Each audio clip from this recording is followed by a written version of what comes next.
que les objectifs quantitatifs, qui sont ceux autour desquels on se rassemble, qui sont ceux de la production nouvelle, il y a une crise du logement à Lyon comme dans beaucoup d'autres zones tendues, nous disent qu'il faudra loger 150 000 ménages de plus d'ici à 2030, donc il faudra faire 150 000 logements de plus d'ici 2030. C'est un rythme de 8 à 9 000 par an qu'il faut tenir, dont près de 40% de logements sociaux pour pouvoir arriver dans toute la communauté urbaine à 25% de logements sociaux partout où on ne les a pas.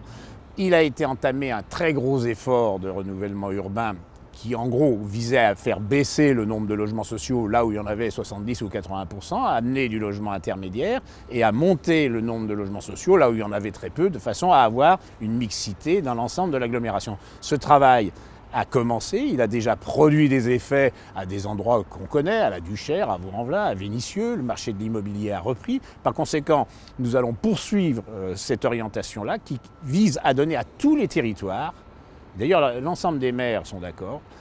une diversité d'offres qui leur permet de répondre à la diversité de la demande, parce que dans toutes les communes, il y a des besoins en logements sociaux, il y a du vieillissement qui exige de revenir dans les centres-bourgs. Par conséquent, je crois qu'il y a un consensus, et ça c'est très important, il y a un consensus pour que dans chaque commune, on ait toute l'offre de logement nécessaire pour répondre à la demande.